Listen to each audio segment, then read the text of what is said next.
Good evening. I am going to give my presentation on assistive technology. The inquiry question that I asked is, what is the best assistive technology for students who have autism spectrum disorder, which is ASD?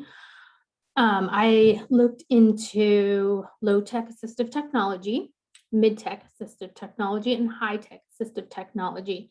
There's research to support all three of these different types of tiered interventions to work with students. What is assistive technology? Assistive technology is any item or piece of equipment, product that can be used to increase or maintain or improve a student or person's functions to improve their social skills or help them to access a curriculum in any of their classes or out into the community or even in their homes. This is a Google image which shows the different types of tiered interventions as a pyramid: high tech at the top, medium in the middle, and low tech, or sometimes called no tech, at the bottom. And I'm going to go ahead and briefly go over all three. And I am going to go ahead and start at the bottom talking about low tech. Low tech would include anything that does not have any usage of electricity, things that are really easy to use or to access for parents, community members, teachers, professionals.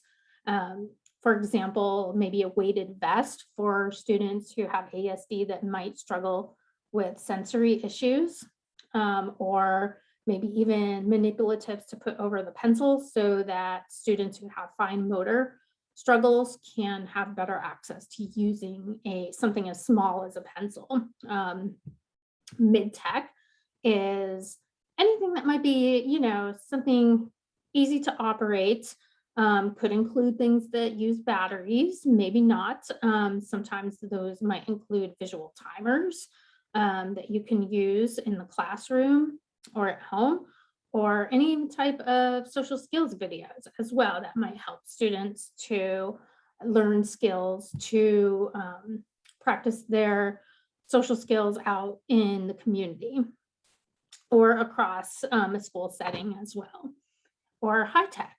High tech is any kind of digital technology that can include augmentative communication devices that can help kids that might struggle with speech issues to communicate in the school, at home, and in the community. And I do keep talking about in the community because I am, in fact, talking about high school kids. And one of the things that we work really hard with in high school is transitioning, because we want to, of course, make sure that our kids are successful, not just in school, but out in the community as well.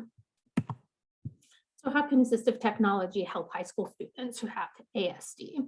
Any kind of basic communication skills, communicating with teachers, communicating with administrators, peers, academic classes to help with reading, writing, math, sciences, maybe even labs, telling time, managing schedules, any kind of social skills, sensory challenges, and of course, staying safe and living skills as well. I'm going to go ahead and go over 5 different types of assistive technologies that I feel like are very useful to students who have ASD and who are in high school.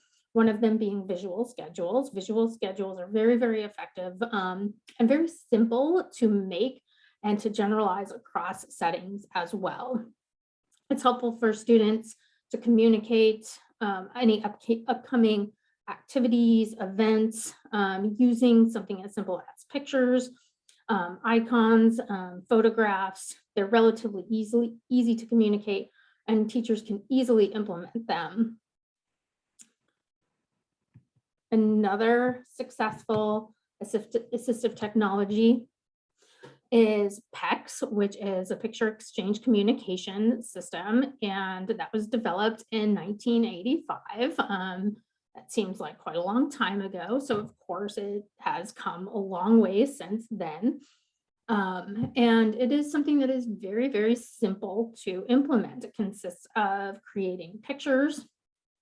Oftentimes, cut out with Velcro on the back and incorporated into a portfolio that a student may have that they carry around with them. And they can communicate with the pictures, any kinds of wants or needs. It's a promising intervention and effective in improving functional communication skills for high school students. And depending on the needs of the student, it could be very, very involved. It could also be very basic with just very basic pictures as well for kids who might struggle a little bit more. And for kids who might be more advanced, it could be words even rather than pictures or even entire sentences.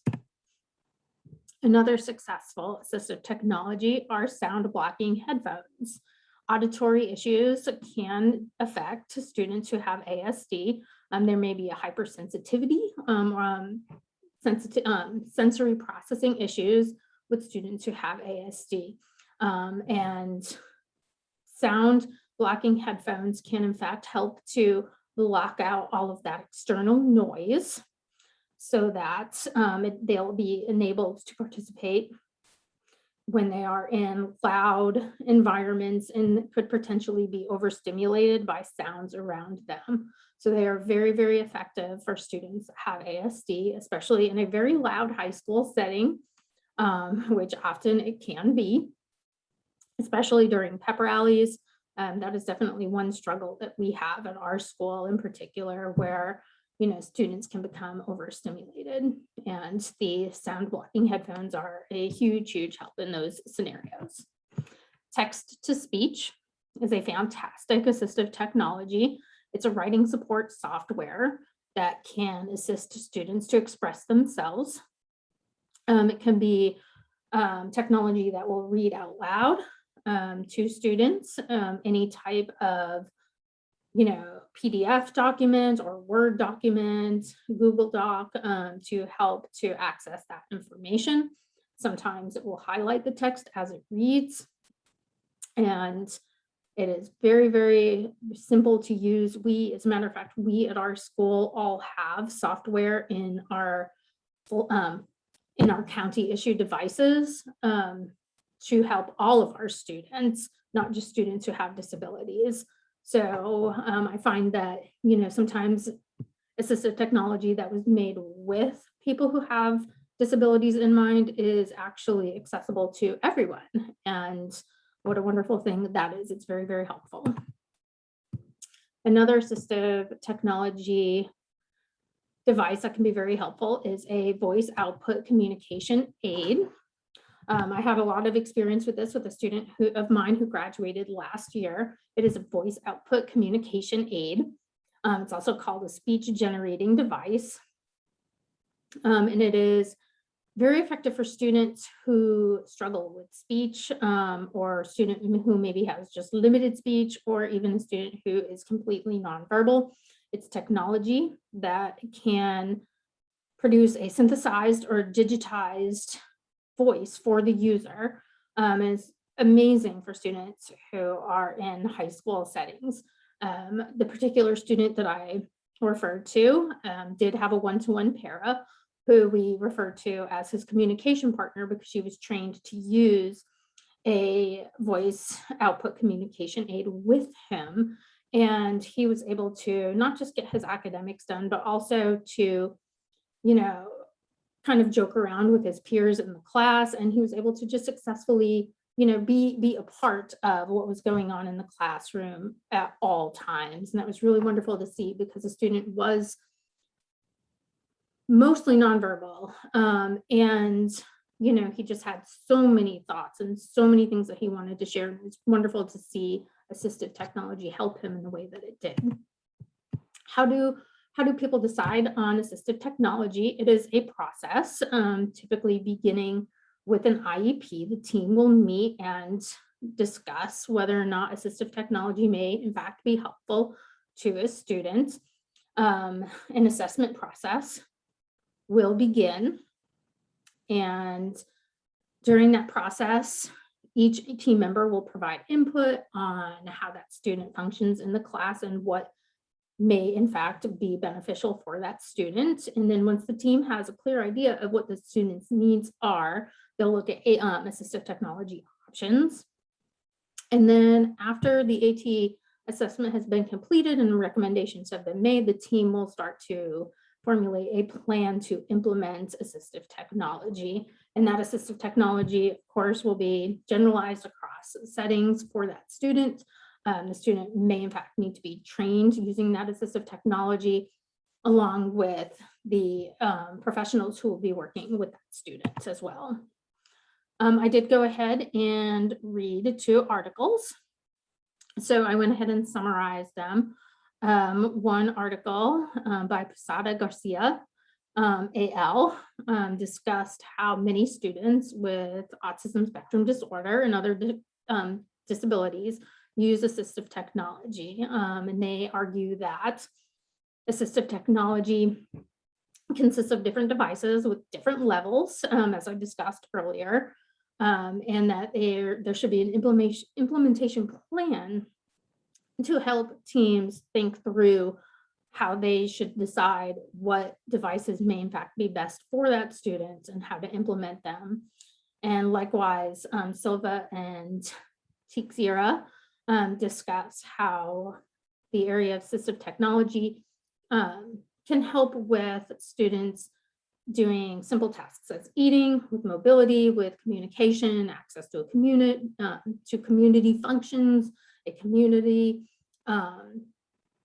transportation, daily living skills. And both articles really detail the importance of implementing assistive technology. They discuss all of the different levels and the impact that it can have on the students.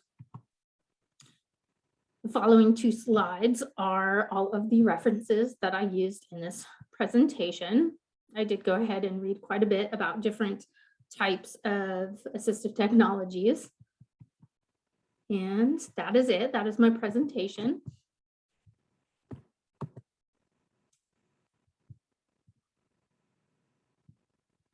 Have a wonderful rest of your night.